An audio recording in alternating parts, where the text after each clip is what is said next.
Welcome to WagerTalk Today, the gold standard of sports betting shows where we talk the talk and walk the walk.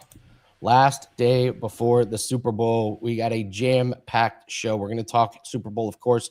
We're going to talk some college basketball and NBA. Yanni's going to get us started with the Steam report. Teddy is going to jump in NBA heavy. We're going to go over the trades, which ones he liked, which ones he didn't like. And then Marco's going to jump in and do some college basketball for us and his Super Bowl sauce/food of the week. But let's bring in my co-host for today. It's none other than Steve Merril. Steve, welcome. Happy Friday. Buffalo chicken dip. That's my favorite. Never gets old. Is it really? I don't know. When you said Super Bowl food, the first thing that popped in my mind, there's a lot that I like, but I do like a good buffalo chicken dip because it's tasty, but you get a lot of protein, and it's like, I don't know, it's a meal. It can be a meal. So I like it. Yeah. What about you? Absolutely. Wings. Well, yeah, there we go. That's chicken. Slow baked wings, heavily seasoned, good sauces. It's a good chat question. We got to get the chat going on this throughout the show and in the comments below. That's a great one. Favorite Super Bowl side dish, appetizer, or least favorite? I did that for Thanksgiving. I do that in my Thanksgiving video. We always get some good replies. Favorite or least favorite? I don't really have a least favorite. I like everything. So, you know the assignment, chat. Favorite, least favorite Super Bowl food. So you can do it. All right. We hit yesterday's WTF LFG. So, Steve, it is all up to you, my friend. I'm going to give you my play of the day, and you have to tell me WTF if you think it's going to lose, LFG if you think it's going to win. A little bit obscure, but the obscure ones have been working today. Brook Lopez, over 9.5 points.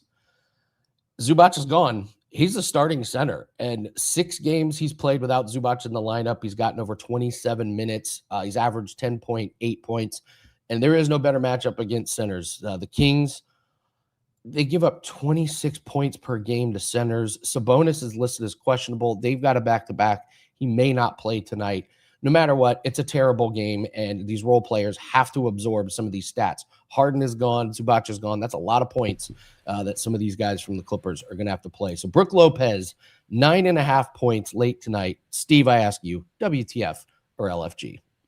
LFG, man. First of all, I'm never fading the prop expert, Andy Lang, on a prop. This is not my neck of the woods, although I do a lot with this with the NBA playoffs when I do my videos.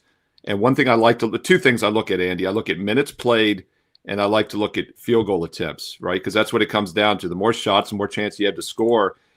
And there's additional reasons he'll play more tonight, like you just mentioned. But just looking at his line of work here over the past few weeks since late January, last 3 games, 21 minutes, 20 minutes or more in the last 3.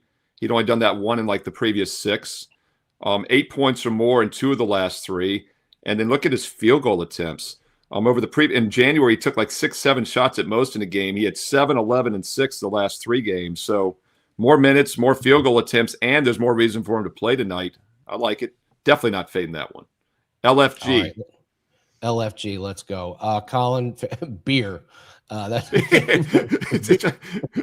got to have 2 categories, something that actually counts as a meal, maybe. Like I said, that's why I like buffalo chicken dip. But hey, beer for many people is a meal. It's very filling. Seth runs his own beef jerky and sausage company, and I'm here to tell you it is some of the best. It's the best beef jerky I've ever had. And he sent me samples of his jalapeno cheddar, and it might be the best sausage. Jalapeno sausage. I think meant beef jerky. Wow, that sounds fantastic. Yeah, so Seth doesn't screw around when it comes to wings equals football. Yeah, queso with sausage. I like queso with sausage. That's a good call. That's one of my favorites. Yeah. Of course, Lino's bringing Sicilian square pizza. Absolutely. I would expect nothing less than that. This might have been a bad idea, Andy Lang. We got another like 40-some minutes to go at lunchtime here. Yeah, and now I'm hungry. But let's bring in Yanni, though. Steve, I'll let you take it from here. Yanni, happy Friday. How are you, sir? Don't mute yourself, Yanni. There he is. He's here. Thought he was cussing off screen for a second. I saw the lips move and didn't hear anything, Yanni. You got me nervous. No, sorry. I was just saying, I just released another Super Bowl prop this morning. Staying real selective. Like, honestly, we bet probably 36, 37 props, but I've given about 10 or 11 of those to subscribers. I give the ones that I agree with more and the ones that I don't expect to see any buyback, meaning they're not set up for middles or really manipulation and more legit. Multiple groups got down on them. And actually today's prop, I'll tell you now, it was because it was in the bot. So I'm sure most of the groups are betting it right now. And that's the Gatorade color. Wow. And we took plus 210 on, what was it? Was it yellow, green? That one, the one that you could get the yellow and the green at plus 210. That's awesome, Yanni. Because one of the things I do every year when I'm watching the championship games, and I have it all DVR'd in case I missed it, and I'm sure you do it, Andy, too, is I go back and I try to see what color they dump. And obviously in that Denver game, they did not dump the fluids, which is probably a smart move when it was like freezing cold temperatures. And then I did not see them dump it either in the Seattle game, if I recall. So like I did not get much info on that. But I would think there's a color that they both have been using most of the season, and somebody knows that. So yeah, well, they did release what Pete Carroll did last time with Seattle. They did say like what Belichick with New England, and they were other colors. Interesting. But yeah, this one, like I said, came in this morning, and that was the other than the national anthem prop, which we bet that one over. We bet over 122.5 and 123.5. Seconds in the national anthem.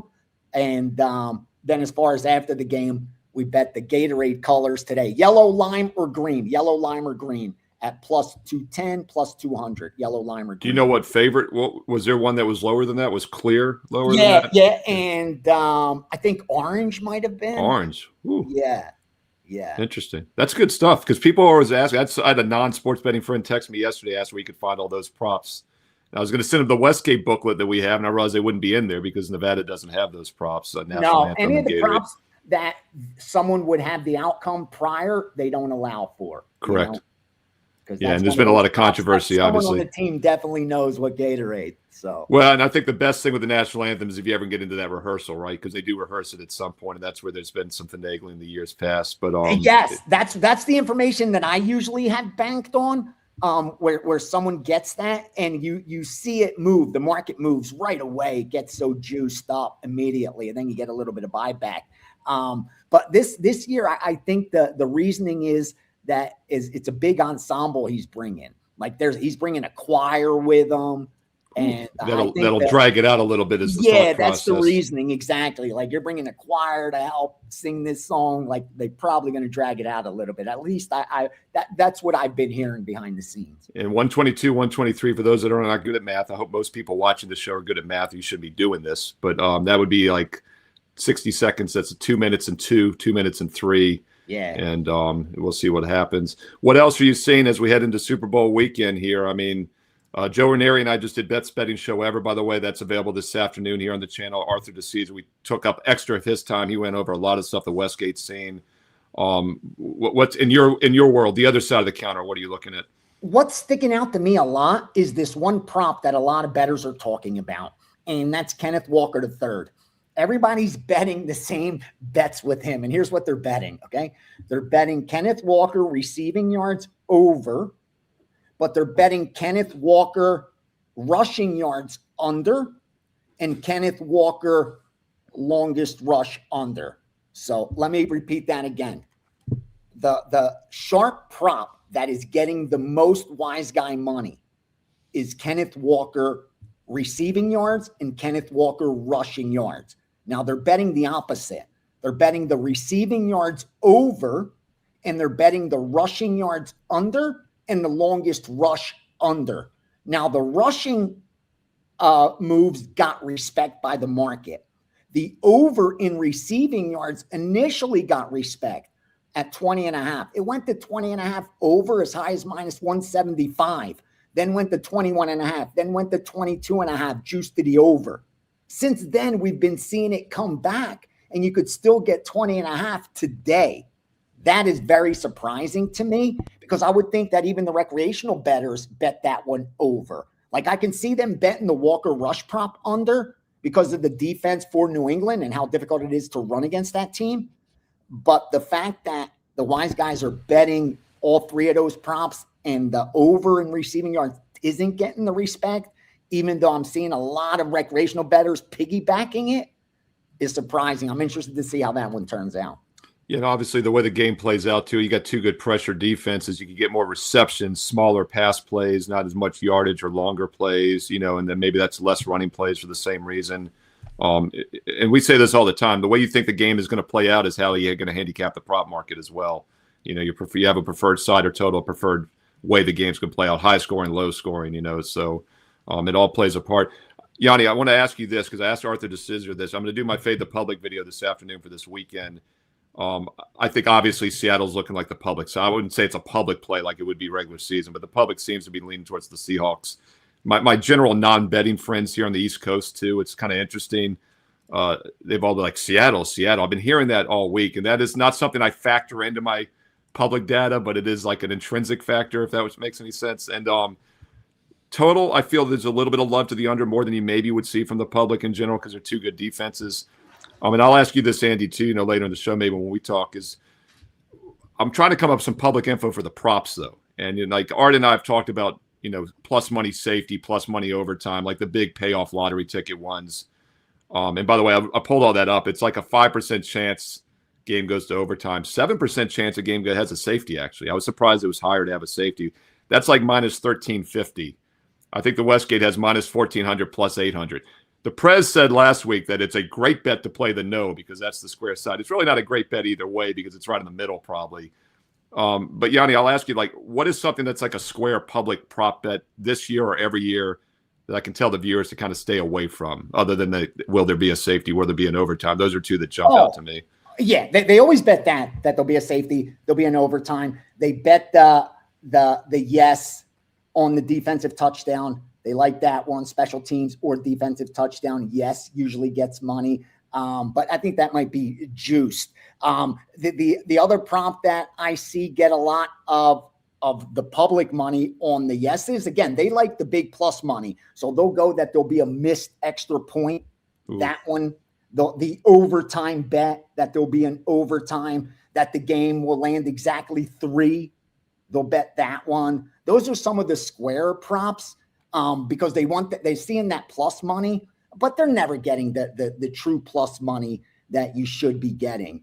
Just like, you know, with the touchdown props, that's a popular one. And most of the players the odds just get so ridiculous when it gets down to the Super Bowl because they know what the bettors want to bet. They want to bet the over. They want to bet that these wild, crazy, improbable things actually do happen in a Super Bowl, and they usually don't because it's just like any other game. It's a 60-minute football game, so it's not like because it's a Super Bowl those crazier things are going to happen. If they don't happen on a normal Sunday afternoon game, they're probably not going to happen on a Super Bowl. They're the exact same two teams. They have the same game plans. They approach the game the same way they have over the entire season. The only difference is that you don't get to play again next week, so you may throw everything at them. But that doesn't mean you're going to miss an extra point or the game's going to go into overtime because of that or props like those. Again, I like to be on the side of the contrarian, and I have no problem laying heavy juice. If I'm confident, then I'm still getting the best of it.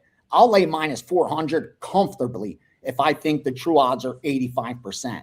I don't care. I'll sell something to lay minus 400 if I'm sure it should be 85, 90%, you know, implied probability. And that's the opposite of how recreational bettors approach it. They look at value as plus money. They see value as dogs.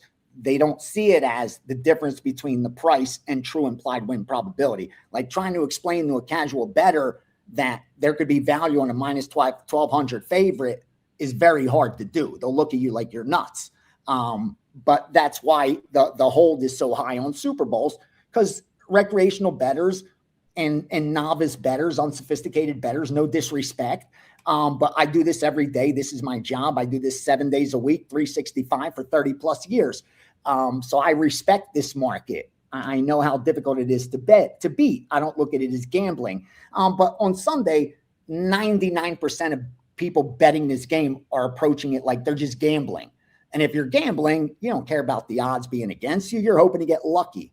You're hoping to be the product of good luck on Sunday, that you are lucky. And with Char, we look at it different. What's the price? What should the real line be? Is there a difference? I'm betting it. If there's not, on to the next one. And again, we talk about it every Super Bowl, but that's the difference. kind of like the Kentucky Derby. Everyone's talking about that Derby race and betting that Derby race, but the values in the races leading up to the undercard, yeah. Like the props, exactly. Yeah. Kind of like the props with our Super Bowl. Yeah, and the other thing I'll point out on that too, just because plus 800 is a terrible bet doesn't mean minus 1400 is a good bet, because it's a 600-cent line. Well said. Normally you're dealing with a 20-cent line. Minus 110 is 20 cents. 600, it's a $6 line. So yeah, the house edge, and there's just no edge either way. It's so huge. You just can't beat it. It's very hard to overcome a 600-cent line in general, I would say. Yanni, on the way out, anything you see here on Friday or even Saturday? I know college hoops has been great. And by the way, every Monday, because I was on right after you on Monday, I saw that you're going to be giving out your updated rankings for college hoops. Every and I know week. Andy and Dan were excited about that. That's pretty cool stuff. 3 to 5 undervalued or overvalued teams. Let me give you some of the college basketball and NBA that's on the Steam sheet. I'll just name off a couple of the signs for you. 531 Knicks at a pick'em. 533 Miami at +7. This one's good. 538 Minnesota. The buy order's at -9. Now they took 11.5. They dummied it up overnight for nickel limits. Miami gets the 9. That one's going to get blasted.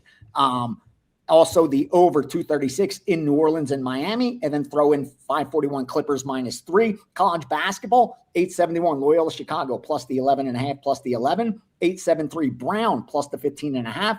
876 VCU -7. 887 Belmont -3. So that's some of the earlier sharp stuff. I do have the Steam sheet up. There's a 4% in college basketball. I think that the best bet in the Steam sheets hit every single day this week, I'm pretty sure. So we're on a really good run. Again, the power ratings for college basketball and the NBA are getting tighter and tighter as we're getting more and more data. So you're seeing the results are starting to pay off for subscribers, up over the last 3 days, last 7 days, last 30 days, and sitting fourth in profit for 2026. So for those that partnered up for me this year, just keep grinding. Follow the money management plan we have. We'll do just fine in 2026. And again, Steam Room is Sunday. We're going to do an hour, talk about all the sides, totals, props, get you ready for that Super Bowl. It's going to be at 1 p.m. Eastern. So you have plenty of time to hit those Super Bowl parties, get all your bets in. Yeah, Yanni, I was going to ask you about that on the way out, right, Andy? That's for long-term only and NFL subscribers only, right, on Sunday? Yes, sir. Yes, sir. And we're going to wrap up the great 2025-26 NFL season and prepare the game plan moving forward for the rest of 2026, because it'll be on Saturdays moving forward. We'll have a lot of live bets, a lot of the college basketball stuff that comes in, MMA. So after this Sunday, we'll be moving to Saturday for that Steam Room for subscribers. So make sure you join us. And best of luck to you this weekend, brother. Thank you. Real quick, Yanni, real quick, we got a question. From Arias. Can you explain why Super Bowl prop betting is so much higher volume for syndicates in the Super Bowl rather than other games? Liquidity. There's a lot more options. Yeah, options and liquidity, meaning you could get a lot more down. The limits are higher, and the amount of properties providing the prop are a lot greater. And it's a lot more, like you touched on, a lot more options.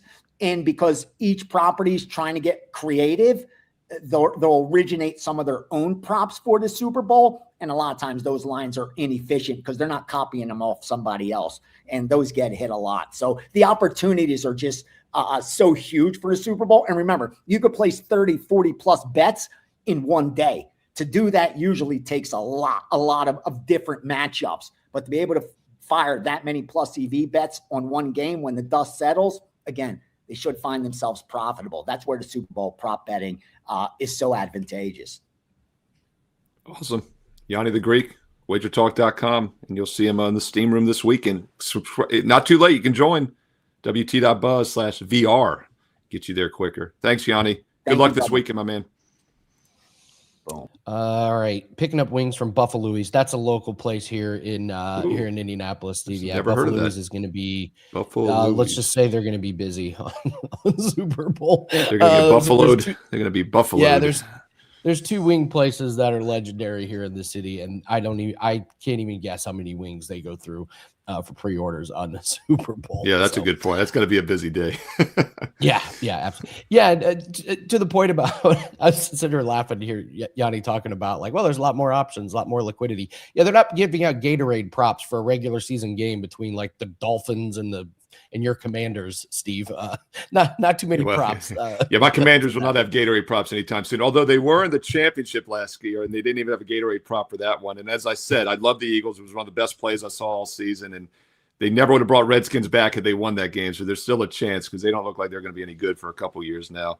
Andy, have you ever messed with the Gatorade props or the national anthem props? And if you have, like, okay, so you haven't. Yeah. If you have, what did you base it on? Was what I was going to ask you.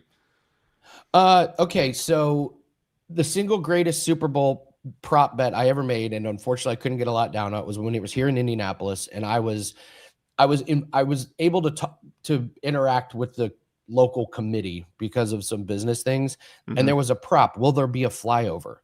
Well, we have a roof over the stadium, and it's winter, like this, so the roof wasn't going to be open. So I was able to ask the committee, "Hey, what's the flyover this year?" And they was like, "There's no flyover." I was like, "Thank you."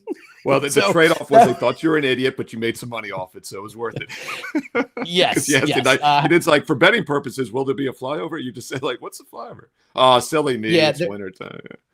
And there was another one. What color will the mic screen? What color will the mic screen be for the national anthem? And different microphones use different colors of screens. So I was able to look up what microphone manufacturer this artist because they probably use their own mic. They probably prefer their mic still, right? Yeah. Yeah. So they bring their own mics, and so I knew it. And the Super Bowl was outside, and it was windy, and they put a freaking windscreen over it, and they voided it. They voided it. They voided you. Like, I thought you were going to say you lost. Well, at least you didn't lose. I was livid. I was like, no, you can see it, the color of the screen. It's right there. Like, no. They put a wind screen up. Yeah, it was just, could have gotten like 100 to 1 on windscreen if they'd given that option. Then you would have lost the bet. So it could have been worse. Ridiculous. Crazy. Ridiculous. But this all serious point though. This is why the Westgate and the other Vegas books cannot offer these props, because there's a lot of ambiguity, whatever, Could have had a flyover, by the way. It would not have shocked me if they'd done a flyover and they showed it like on the TV still. So you never know. None of these things are sure things, right? I mean, even then when you have information like that, things can change, like a windscreen. Yes. Crazy.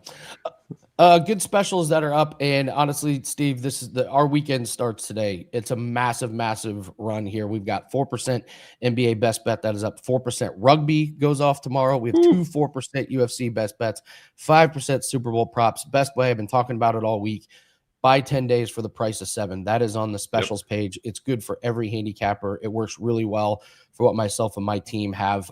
You save $69. It's really a no-brainer. Like one 5% play is $35, and you're getting multiple 4% plays from me. So that is the best way to take advantage of my plays that are up. So yeah, it is a big weekend, Steve. I could not be more excited. Coming off really nice 3-1 day yesterday, 2-0 in NBA. So feeling good about the momentum going into the weekend, and appreciate everybody that's jumped on board so far. Never too late to jump on board, but today is the most important day, so we can lock in those 4% best bets. All right, let's bring in Teddy. Teddy, happy NBA trade week. Busy week in the NBA, and that's where I want to get started. I messaged you yesterday. Let's just talk NBA trades here.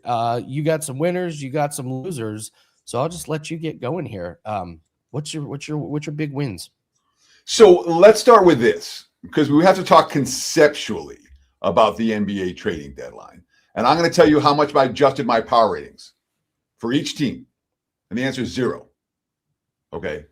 0. All right.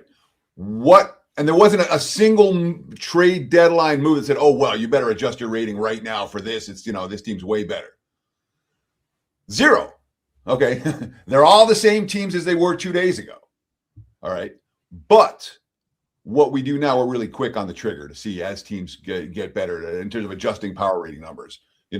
Happy to adjust, and after a normal regular season game, I'm not adjusting anything over more than a half a point, unless somebody gets hurt.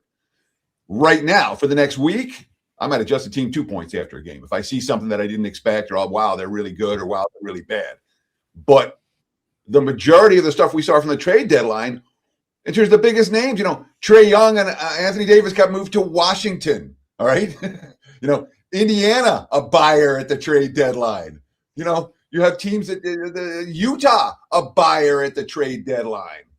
You have these teams that are sitting at or near last place in their respective conferences, and they're buying, which speaks to next year. Where Utah wants to be in contention for the playoffs next year. The first number you see for the Washington Wizards for season wins this offseason, bet it over now. They're interested in making the playoff. As soon as you see it, bet it over. The Wizards are saying we're interested in making the playoffs next year. They haven't been in the playoffs in like a half a decade. Utah's in the same story. Indiana, obviously, this is the Halliburton year where there's no that they knew coming in that there were going to be struggles. So now they're saying, all right, this is their throwaway year, but look, next year we're going to be right back in contention. And meanwhile, the contenders didn't do anything. OKC is like, yeah, whatever. We're going to trade away some draft picks because we have so many of them, and they pick up McCain. And McCain might be a decent pickup for them. They're so injury riddled right now; it's hard to even say what that team looks like. But OKC is certainly a team. As the teams that are that expected to compete for championships, you expect to make win now. Boston, okay, Boston trades Simons for Vukovic. People are like, that's a neutral deal. No, Simons really helped them. Vukovic, they had a Vukovic on the roster. What was that about? Getting under the second apron of the salary cap. So Boston got worse for the rest of this year. And I know Vukovic's names we know. He's 35 years old, where Simon's been hiding in Portland for his whole career. So people don't know him as well. But Simons has been instant offense off the bench. Boston is a team that I'm like, okay, we're going to watch the Celtics and be prepared to downgrade them a point if need be. So I'm just going on and on here. If you want more pointed questions, I'll answer anything you got. But there's lots of smoke, but not that much fire. I really liked the Minnesota picking up the guard from Chicago, Asunmu. That was a big need for them. It was one of those where, like, is it going to move the needle? Maybe not. But he is electric, and he's just so much better than what they currently have. That was one of my favorite moves for this season. Well, they're talking about the corpse of Mike Conley, and I heard someone was talking about the corpse of Brook Lopez before. He was playing for that was you, right? They were talking about that Brook Lopez over. Brook Lopez is old, man. Mike Conley is old, so now they get someone off the bench who can help. But you say, how much does a guy like Dosunmu really affect your point spread? The answer is nothing. Maybe it makes you like Minnesota a little bit better. Maybe it makes the rotation a little bit tighter, but when you talk about how is this affecting the point spread, it doesn't affect the point spread at all. Yeah. Next year is going to be really interesting. The Pacers are loading up. It's by Pacers, so I got to ask. It seemed like a haul, but we've just never had a center like Zubac, and you pair him with Halliburton and Pascal Siakam. I was looking hard at the Pacers win total under. It's 21.5 right now. They have 13 wins right now. This trade, they keep the pick if it's the first, second, third, or fourth next year. Like, this is a Pacers team where I think Pascal Siakam may have a calf injury coming up real soon. They need to lose every possible game, and it's going to be tough because this coach loves winning. Did you like what they did for next year? So if you're going to make that move, why don't you just re-sign Miles Turner to begin with? You know what I mean? And then you have Turner and Mathurin on the roster. Zubac's the wrong age. I don't want my 7-footers as they approach 30 and older. I want my 7-footers that are nice and young. Like Boston got Keita, as their 7-footer, and no. These let's be sure we get an old guy that we have to mix in minutes with. So, I mean, do I like what Indiana did to be competitive? Sure. There's a chance that Indiana might be right back to where they were. Indiana and Boston both might be right back to where they were to start next season. But that's called a chance. It's not it's no lock. True. Yeah, Zubac is way less money than Miles Turner. I guess that's a good thing. And I think Miles Turner just run his course here. We knew what we had in Miles Turner, and there was a low ceiling. So just but Miles Turner didn't cost you anything to re-sign in terms of Mathurin. Mathurin's you're going to miss him. let alone the picks. I'm not going to miss him. I'm not going to miss him, but I know what you're saying. All right, let's get into some games here. Let's talk this Heat Celtics game. It says that Vucevic may be starting tonight. That's kind of a weird shakeup here. I don't know if I believe that totally, but books have Boston as the big favorite here, -6.5, over under 229.5. How do you break this game down? So, Boston has Vucevic on the roster already, and Luke Garza. They're the same guy. They really are. And now they're saying, all right, we're going to have Garza off the bench and have a bigger low post presence to start the game and play two bigs and have a third guy coming off the bench. So, I mean, it could help Boston in that sense of now they're going to be a little bit bigger. Although Vucevic quotes, I know some limitations I have. I'm aware of them, which is kind of hilarious. Because it's true, but Joe Mazzulla, it helped us on multiple fronts in terms of playing two bigs, but they haven't done much this year. Helped us defensively, helped us offensively with matchup recognition. We're able to be in our matchups because of that. I thought those guys did a great job. I thought Luke and Nimi were great. Nimi was kind of the best version of him. So they're hoping that same scenario happens in Vujicic's first game in Boston. I'm not sure that I agree with that. Miami is coming off a pretty bad loss. They were in Atlanta on Tuesday. And again, they've had 2 days off since then. So a little bit of extra rest because of Boston playing third game in 4 nights. But on Tuesday night, they didn't have Andrew Wiggins, who's been really impactful for that team. They didn't have Norm Powell and obviously been playing without Tyler Hero. He's been out, for a dozen games now or something since the last time he came in. But they didn't have any of their 3 best scorers. And it showed. Atlanta did whatever they wanted in that ballgame and beat them by a dozen. Now, Hero didn't make this trip. I don't look like he's not going to play. It doesn't look like till after the All-Star break. But Wiggins and Powell both likely to be back for Miami tonight, and those are 2 impact players. I think more than the marketplace might say. Now, we don't have that for sure, but that's what it looks like. We've seen a struggle for Miami in their 3-point defense. They gave up 21 3-pointers against Atlanta. They gave up 20 against Chicago in their previous game. So Boston is the type of team that in theory should be able to take advantage of that. That being said, all the talk out of Miami is we better play better from 3-point defense. Jaime Jaquez, quote, we couldn't get it done defensively. They lit us up from 3, something that's been a theme for us the last couple of losses. So there's obviously some urgency for Miami when it comes to that 3-point defense. But the biggest issue here for me in terms of how you're going to approach this game, Boston's third game in 4 nights. They're off satisfying wins and back-to-backs at Dallas, at Houston, All-Star break coming. This is not a max intensity spot for the home team. Miami's coming off a bad loss. Their last 6 losses, they're 6-0 straight up, 6-0 against the spread the following game. So Miami's bet on off a loss all the way. And they should be getting not 1, but 2 of their 3 best players back from an injury absence. So put it all together with a team I like to take points with. Let's look at Miami. Plus the points in Boston tonight. Expect a battle, not a blowout. That's what was the quote from Vucevic? I know I have some limitations. Yeah. Mobility, defense, intensity, playoff success. But other than that, I know some of the limitations I have. I'm aware of them. Yeah. Which, again, as you get older, that happens. You start to recognize the limitations you have, and you become aware of them. Yes. As opposed Shout to saying out I to can do Vucevic, it. self-awareness month. That's a great quote. Super Bowl, any last thoughts here before we get to the big game here, Teddy? Has anything changed for you? Seen any lines move that you like? I mean, that's a very broad question, Andy. So I want to talk for a minute. Let me talk briefly about props conceptually. I thought Yanni said something really smart earlier, and I want to the props that I'm looking for, the general strategy for props for me. I want over or under. I want yes or no. I want A or B.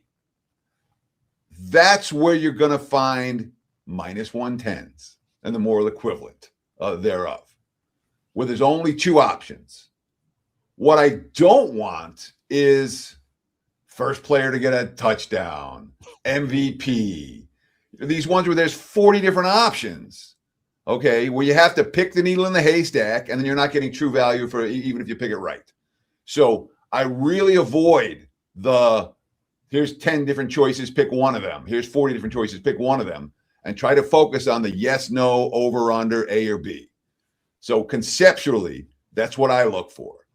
The second concept when it comes to Super Bowl betting that I want to talk about with props is the concept of betting a little to win a lot.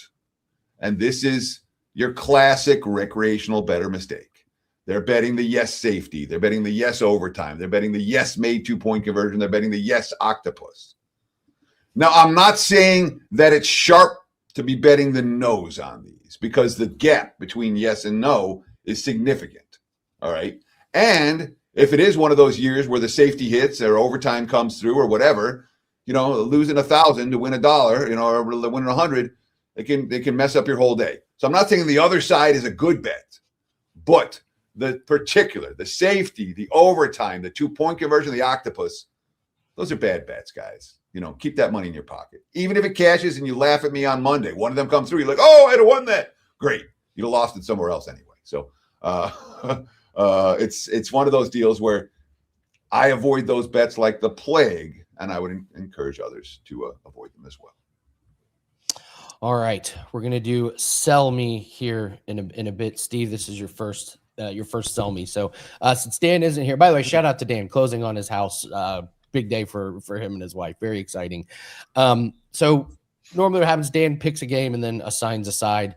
And Steve, normally Dan tries to pick a gross, disgusting game with two bad teams. The Clippers and Kings is just an automatic on this one today. So Steve, you get to assign the side here. So you get to tell Teddy if he has to defend the Kings and I have to defend the Clippers, or you get to pick. And we give away a 3-day pass. So after the show, comment below, give us your WagerTalk username, and if you agree with Teddy or Andy, and whoever wins, we'll pick one of you guys, and you'll win a free 3-day pass. So we're going with this absolutely disgusting game tonight. I mean, the starting lineups are an abomination here. So Steve, assign the teams. Who gets the Kings? Who gets the Clippers? Yeah, well, obviously I want to give Teddy the tougher one to defend, but I think it's pretty much net neutral here. It's 50-50. We've seen hardly any line movement on this. It's been basically 3.5 across the board all day. I'll give you what's probably the better team because I'm making it, but I'll give you the Clippers because I was going to give you the uglier team, the Kings, but then you'll say, I'll take the points with the ugly team. So I'll give you the Clippers. Teddy gets the Clippers, and Andy gets the Kings. All right, okay. Teddy, the floor is yours. You get the Clippers. What say you? So these two teams played once this year, 131 to 190. Oh, sorry, 131 to 90. It was a 41-point LA victory. That seems to happen a lot to Sacramento of late. And of course, when you talk about a team that's, when you grade out Sacramento's personnel, you see a team, they remind me of Chicago. All right. They should probably be power rated 5 points higher than they have them right now. All right. They are the epitome of mediocre. The type of team they're supposed to win 35, 36, 38 games. Instead, they're sitting with the worst record in the league. Why? Because they don't give a shit. All right. They don't. All right. And if I had Doug Christie coaching me, I probably wouldn't give a shit either. Because Doug Christie, when it comes to let's make adjustments, let's massage our players. No. Everyone hated him when he was a player. Everyone hates him as a coach. This team is a chemistry nightmare, and there's not a lot of, here's a chance maybe someone got out of town at the trade deadline. No, Sacramento didn't trade anyone at the trade deadline. So the Clippers, hey, they're still fighting. They're still trying. Sacramento, they gave up 2 months ago.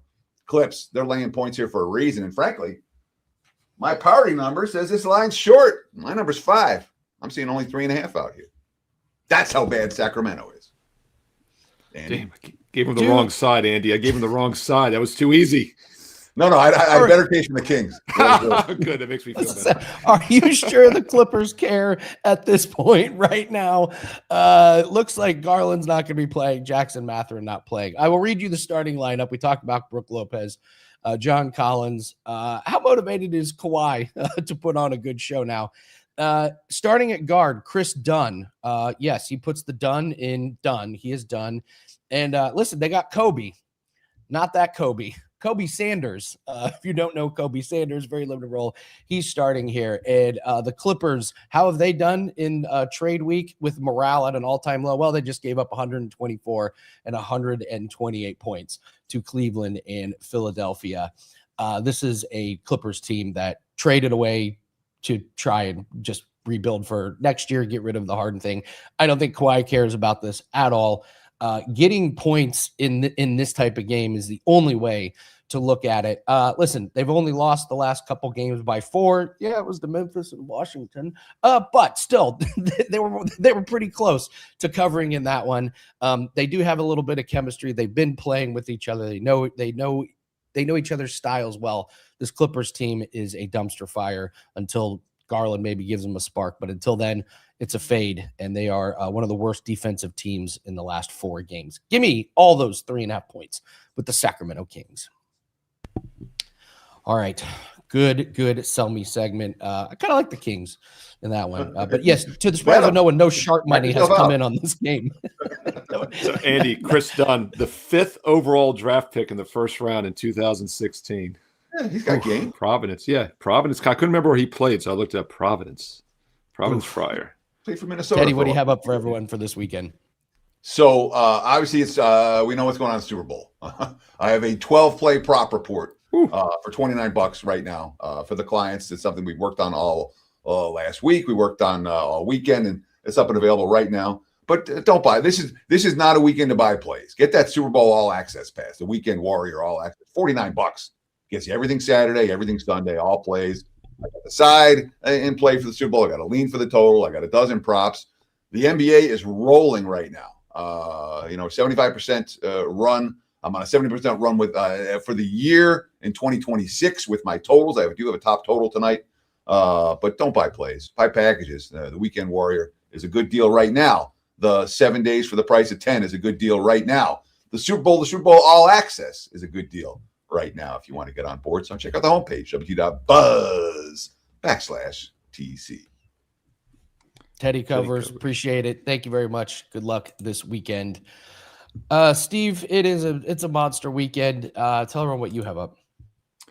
Yes, I do have my Super Bowl 60 best bet locked and loaded right now. We put that up in advance so you can get the best number, shop around the lines, keep moving. And I do think there's some nice value there. It's a strong 4% client best bet for Super Bowl 60. Number 1 in the NFL over the past year plus now in profit, including this season. Also, college basketball best bet for tonight on Friday. And my top NBA opinion for tonight is free. Don't even have to get it. My top NBA opinion is free with analysis on my page right now.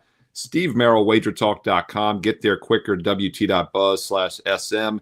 And I will have that deep dive Super Bowl 60 video ready later this evening. And it might be for insiders only on Friday night. Don't forget, it's just $2.99 to be an insider. And then that'll be available to everybody on Saturday if you want to wait. Side, total, player props, all from a fade the public perspective. And also my college basketball top 25 video for Saturday will be up later this evening as well. So basketball and football content free here on Wager Talk TV. Make sure you click subscribe and you click that bell for an instant alert. Thumbs up, like, and positive comments below, including your favorite Super Bowl appetizer, because we do read the comments and we reply back here on Wager Talk TV. Lino has a great question. Who won last week's challenge? Glad you asked. The winner for the 3-day pass is Brian C. Kelleher. Correctly predicted this one. So, Brian, you're the big winner. You get a 3-day pass. We'll put that in your Wager Talk account. And that's what a great weekend to get a 3-day pass. Yeah, man. Timed that right well. Before Super Bowl. Boom. Actually, you know what? Since that game is tonight, when you guys put the comment in the comment section after the show is over for tonight's game, whoever wins tonight, we'll get your 3-day pass started tomorrow. That way you get Saturday and Sunday for the Super Bowl. So not going to wait till Monday after the Super Bowl. Here's your free 3-day pass. Sorry, we missed you on Sunday. And by the way, if they don't win, Andy, Teddy pointed out, I didn't realize that was on the page. That Weekend Warrior Saturday and Sunday for 49 is all sports, basketball, football for me, basketball, football, every sport in the universe for you. Rugby, I heard you say. My goodness, yeah. Not a bad time to try out a 2-day for 49. 1 day is 39. Get a 2-day for 49, Saturday and Sunday. No promo codes needed. It's on everyone's page. And get multiple guys. Get Andy Lang. Get Steve Merril. We're going to have totally different sports. Almost no crossover whatsoever. That's the way to do it. No, we're not going to have opposite sides on cricket next week, are we, Steve? We're going to have no sides. At least from one side is going to have no sides. All right. Before Marco comes in, we have to talk about the scandal that is rocking the skiing long jump. And I do want Marco to hear this. Have you seen this, Steve? No. Penis gate? No, and I wasn't sure. I was about to lead it to you when I saw you type it up, and I wasn't sure if that's how it was pronounced. So I'm glad you said it and not me. So apparently, a couple of long jump skiers a while back got suspended because they were injecting their you-know-what to make it big. How does and that the reason help you? was the suits a little bit wider in the crotch area make the descent a little bit longer. So they've been suspended for expanding their genitals to try and get an edge in the skiing long jump competition. And the athletes have been warned, you can't do this. So I asked you, Steve, how do you check this? Well, first thing that came to mind is Frank Thomas would say, and she'll like it too. That was the first thing that came to mind for me. If anybody knows, I'm sure anybody who watches sports has seen that ad 1,000 times with Doug Flutie. Saw a photo of Doug Flutie, by the way, on Twitter yesterday with somebody, and he was looking old. I did not recognize him at first, but that's crazy to me, Andy, because the first thought would be you would be less aerodynamic. So when you said that, I'm thinking, how is this helping you? But it's on the descent. It's on the descent. It makes you fly just a little bit. Well, I will say this is always longer. Why I wasn't a ski jumper, although I should have been. No. All these years, I thought it was going to be a detriment. I was hoping it was going to be an Eddie. I was hoping it was going to be an Eddie the Eagle story, because when I think of ski jumping, I think of the 88 Olympics. And by the way, anybody who's under 40 doesn't know Eddie the Eagle, Google him. Man, what a great story that was.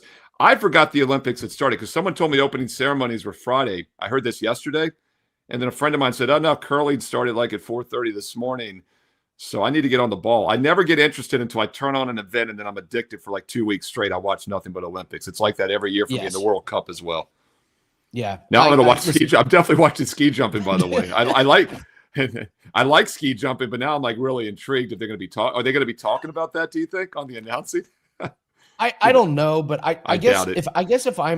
if I'm a long jumper and a coach comes to me and tells me this, I'm like, you know what? I'm good. I'll just practice a little bit more. I'll pass on. I'll tell you what, from a marketing standpoint, NBC is going to get a lot more female viewers on ski jumping now. This was a brilliant story to release. Even if it's fake news, it's a brilliant story to release. Watch the ski jumping for the penis scandal. What? Honey, can we turn on ski jumping tonight? Right. The hell you watching ski jumping for? Oh, all right. Well, let's bring in Marco. I don't know. You wanted to transition there. And you thought better. You were about to say something, and you caught yourself. I know it. Trying. Owner of the company, Marco. How are you? The Super Bowl food of the week, sausage. Marco, great to have you on the show. Yeah. All I know is no pain, no gain. There we go. Take it for the team. Yeah, that definitely was not an intro that I thought I would be segueing from. So, Marco, we're going to get to your sauce of the week. I guess you're going that route, unless you're going to get a little twisted on us here for Super Bowl. I'll leave it up to you. But I'm looking forward to that because I do want to get your. I mean, you're a food guy, so I can't wait to hear your favorite Super Bowl food. But think about this as well as you're doing the games. What's your least favorite? Because I want to get that one also. But we'll start a little college hoops. Probably the best game on the board. And Joe Ranieri, by the way, touched on this game, the best betting show ever. That'll be up Friday afternoon. And we have a deep dive once again with Arthur DeCesar. Tons of inside information from the Westgate on the Super Bowl side of things. But this is the best game of the night in college hoops, Marco. UConn and St. John's. What are you doing with this one? Well, obviously, you take a look at UConn, and they've won 18 straight, while St. John's has put together an 8-game winning streak. But Connecticut, the last 2 games, back-to-back blowout wins over Creighton and Xavier. But prior to that, UConn, even though they've been rolling, you're paying a price when you're betting UConn, and they had lost the 7 in a row to the spread before those last 2 blowouts. St. John's, this is a team, they play a little bit of defense. They've held 3 of their last 4 opponents to 70 or fewer points. And I say this a lot when we do these Friday night games. I'm always on Friday, and we pick the marquee game on the Friday night schedule. If this game was tomorrow, I probably wouldn't be looking at the game. But because it is on Friday night and it is there's other games, but let's be honest, this is the standalone game. Fox, this is what everybody's going to be watching tonight. It does intrigue me. And I've always said, we talk about it in football as well. These Thursday night games, Friday night games in football, in basketball, it's the Friday night game, the TV game. It's a different situation. It's a different atmosphere for the home team in the way that the crowd reacts. And I think St. John's has a very good chance to pull the upset tonight in this one. You look at St. John's, they're 17-5 for the season. And you look at UConn at 22-1. It's a situation where obviously you would want to gravitate to UConn when you're looking at a number that's basically pick the winner. But I look at that 17-5 record of St. John's, and you go back, 4 of those losses happened before Christmas. And who were those losses to? How about Arizona, Iowa State, Auburn, and Kentucky? That's a pretty good lineup of early season matchups. And what that does for a team, when you play a tough schedule like that, we talk about it all the time with Michigan State and Tom Izzo. You schedule tough games in November and December. That's going to pay dividends in February and March. And that's what I'm banking on here. I'm going to go ahead. I'm going to take the points with St. John's, call it a mild upset. I know anytime you upset UConn, it's not mild, but I think this St. John's team is a lot better than people think. And I think we're going to see it tonight on the national stage. Give me St. John's plus the points. Yeah, Marco, I love what they're doing with these Friday night games. We had Michigan State last Friday night on Fox, which was a top 10 national matchup. Why not, right? Remember back in the day when we'd get 4 Ivy League games, and that was all we had back in the 90s and early 2000s? It's like, and then we'd have 150 Saturday games. So love what they're doing with these spotlight college basketball games. This is a good one tonight. Marco likes that home dog there, and it should be a good game throughout. All right, let's talk a little Super Bowl with you. You know, I keep promoting the best betting show ever, but it really was a great episode with Arthur DeCesar and all that insight. And we touched on this as well about Super Bowl MVP. And I brought up the old correlation between if you like, a side, it's obviously only once in the history of the Super Bowl, I believe, is Super Bowl V that we had the losing team get the MVP. But it's almost always the quarterback. I think it was 8 of the last 11. When it hasn't been recently, by the way, it's been pretty much a wide receiver, which is crazy to me that receivers win as much as they do because you got to figure the quarterbacks are throwing all those touchdown passes. But normally, if you get the side right, you're going to probably get the quarterback from that team as the MVP. How are you approaching the MVP market? Do you agree with that sentiment, or do you have a different twist on it? Oh, no, that's absolutely the way I look at it. And to me, in the actual numbers, quarterbacks have won 12 of the last 16 Super Bowl MVPs. And to me, I use it as a different way to bet the team that you like if they're the favorite. If you don't want to lay the 4.5 points with Seattle and you don't want to lay the money line, which is anywhere from here in Vegas from minus 220 to minus 240, there's a different way to approach it. You can put some money on the MVP, and that MVP would be Sam Darnold. And you're right. The next most likely guy would be JSN for Seattle, but somebody's got to throw him the football. And the reason why I think Sam Darnold has the upper hand in that, not only because of history, but I think you also saw it last night with the MVP for the season. Granted, if we carried the MVP vote for the full season into the playoffs, Matthew Stafford definitely performed better in the playoffs than Drake May did. But during the regular season, everybody thought Drake May was the favorite to win the MVP just because of what he did and what he meant to the New England Patriots. But because it's a vote, sometimes there's a little bit of a sentiment there with it. And Matthew Stafford being a longtime player and everything, sometimes you get the sympathy vote. If it's a coin toss, you're going to go to a guy with a good story, and Matthew Stafford is that. Here for the Super Bowl, where's the good story? The story is Sam Darnold. This is a guy that's played for 5 different teams in the last 5 years. That's pretty huge. And he's silenced the critics. He's the winningest quarterback in the NFL over the last 2 seasons. I think he's at 30-7 right now. But the only thing people remembered were those last 2 games from last year, because he lost that game to the Lions on the regular season finale, which was for first place in the division and home field. Then they got toasted in the playoff game against the Rams. So everybody, well, that's the Sam Darnold we all know and love. That was the New York Jets Sam Darnold. He saw the ghost again. And then he lost the first game, the first meeting this year against the Rams. They lost by 2 when he threw 4 interceptions. And again, he got that stigma placed on him. He can't win the big game. But what he's done in the playoffs, in the last game of the regular season, has exercised all of those demons. And now it becomes a great story.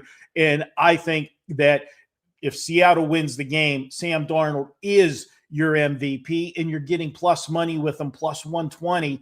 That's the way to go if you don't want to lay the points or the money line. So go ahead and take Sam Darnold, MVP. That's a play. It's actually a client play I did give out as a 1.5 unit play for my clients.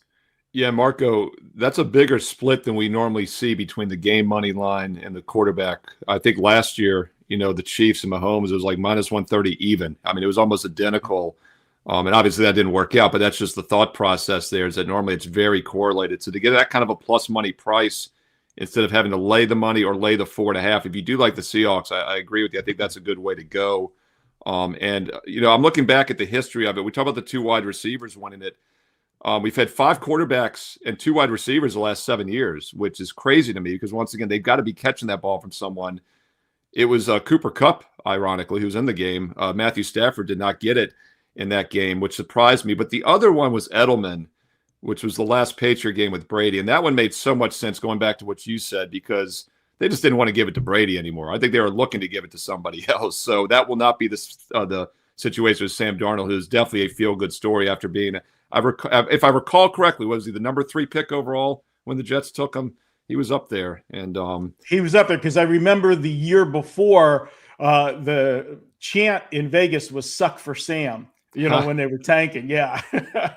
Yeah, and he was good in Minnesota, now he's good in Seattle. It just shows being on a bad team how it can ruin what you look like as a quarterback in the NFL.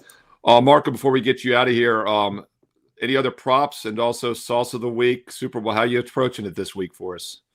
Yeah, guys, I've got one other prop I like for you. I'll share with you, and that's total interceptions over 1.5. And you could play this if you didn't want to play the over 1.5 and you just want to take one QB and take the over 0.5.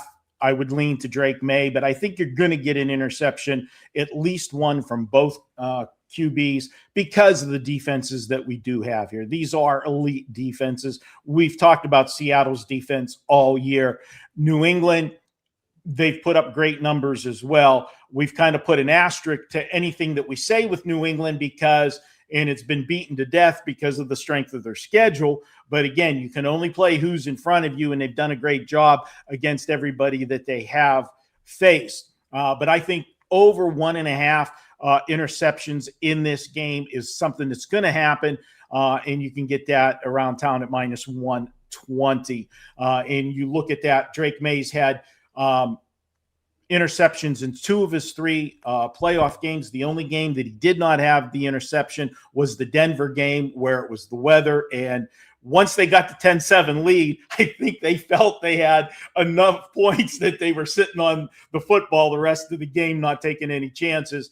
And during the regular season, he did throw an interception in 8 of his last 13 games, and Sam Darnold an interception in 7 of his last 13. So I think that's a prop that you could easily get the over on that one. I know Andy likes to look at those interception props. Yeah. You agree or disagree, Andy, on that one?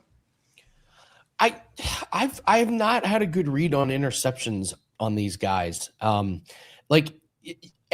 think everyone's waiting for Darnold to make the big mistake or have the bad game. It just hasn't happened.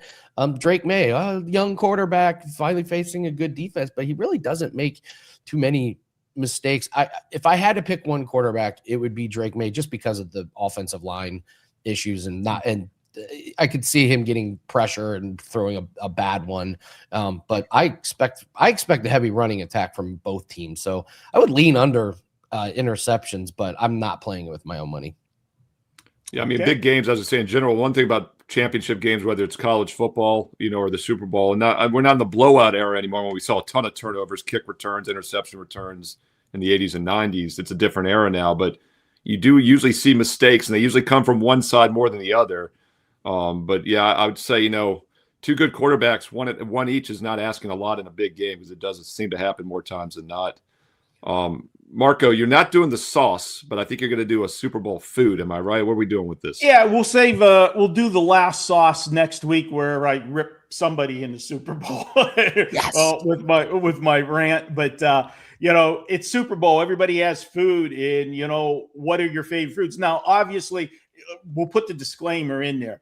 Chicken wings are, football and chicken wings they go together. But if you have a lot of people at your house, if you're entertaining a party, wings are a little bit of a pain in the butt to make for a large group. You can only put so many in at a time and so forth. So you want to be able to feed the masses and have those. And, for me, my menu this Super Bowl, and you want to do something where if you got to be doing the cooking, you don't want to be missing the game either. So my big start with appetizers, which you can prep early. You guys had already mentioned it earlier. Buffalo chicken dip is a great appetizer. Boom. That's the way to go. So that's where we get that little bit of the chicken wing flavor in an easier form with a buffalo chicken wing. But the halftime spread, Chef Marco will be manning the Blackstone. Ooh. And we will be having our halftime taco buffet. And I will be grilling up chicken, carne asada, and shrimp tacos on the Blackstone. Damn. And then what we can do for feed a lot of people with minimal work, because you fix it, you prep it, and you put it, in low and slow, baby back ribs. Ooh. So that is the Marco menu for Sunday, Super Bowl Sunday. Damn. I like that. Wow. Andy. When he said slow and low, it made me think of chili. Chili's a good one on the East Coast. You can feed a lot of people with like a pot of something. So I like that as well. Wow. Yeah. You're going to miss Bad Bunny. Raise the bar. Marco's going to miss Bad that's Bunny, also another reason. First thing I thought is he said halftime, like he's going to miss the halftime show. And that's like, well, it's Bad Bunny. We know Marco's seen so much Bad Bunny over the years that he can miss one performance. It won't hurt him. Wow. Incredible. Baby back ribs, tacos. But he's the carne asada got me going, because I look at Marco, I think Mexican food, so that got me going. But then when I heard the grilled shrimp, I'm like, my goodness, going overboard here. You got to have choices. Life's all about choices. It is. Too many choices. Most food overload. Great stuff, Marco. Well, if you guys can get to town, you got a chance. If you land in town, give me a buzz. We got plenty of food. I'm redeeming points right now. Coming out. Andy, we can watch the game at the Westgate and look over the horizon and see the smoke coming from Marco's residence. Seriously. From the grill. Wow. Marco, what else you got going on? I know you did a bet online, bet on it, BOI. And you got your deli video coming up for this week, and I always love seeing that as well. That's one of the greatest graphics. We got some good graphics now, but that one also makes me hungry. Whenever I'm going to comment on my videos, I see Marco with the damn hot dog stand. Makes me hungry. Marco's Deli's taken on a life of its own. The response to it's been incredible. And the basketball, it makes it a little tough. And sure. Steve, when we're doing these videos and you're trying to do them the day before and so forth, exactly. get the stuff out. I'll be doing that in the next hour, and the lines aren't out yet for tomorrow's games. Okay. But because I use situational stuff, I can put my stuff together, give everybody what the situations are. And then what I do, I come back on late Friday night, Saturday morning, I'll put an update in the comment section on the YouTube channel and say, hey, this is what the official line is. This is a play. And the last week, for the first time, we took a play off the board that I gave on Friday, because the line did come out higher than I expected it to do. And I said, this is officially a no play. And I gave them a replacement play on the video. So the play that we canceled won as well, even though it was at a higher number, still won. And then the play that we put in and replaced it with won as well. Oh, good. But we only counted what we called official. So we hit 4 out of 5 on last week's deli. And if you played the earlier game and weren't able to cancel that bet, well, you went 5-1 last week. So the deli's been doing great. That'll be out early afternoon today here, Vegas time. So check that out and be sure to check back in the morning to see if there's any changes on the lines. And you guys have beat to death all of the specials that we got going at WagerTalk. And yeah, Weekend Warrior, get everything. College basketball, NBA, hockey, Super Bowl. If you only want the Super Bowl, I do have a $29 package up. It'll get you all of my plays for the Super Bowl, including props. Last year, the package consisted of 4 plays. We won all 4 of them. That's, you know me, I go quality, not quantity. But we'll probably have, I would guess this year, somewhere between 4 and 7 plays total for the Super Bowl when it's all said and done. And we'll add plays right through Sunday. So once you buy it, you'll keep getting any updates as plays are added. Love it. It's good stuff. You know, Andy, the one special we failed to mention that's up there as well is how about getting Friday and Saturday for free?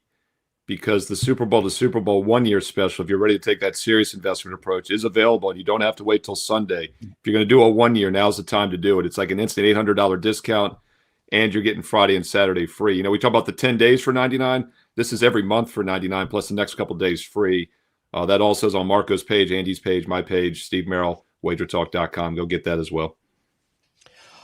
All right, good stuff, Marco. Thanks. Good luck, guys. Have a great weekend. See you, Marco. Enjoy that food.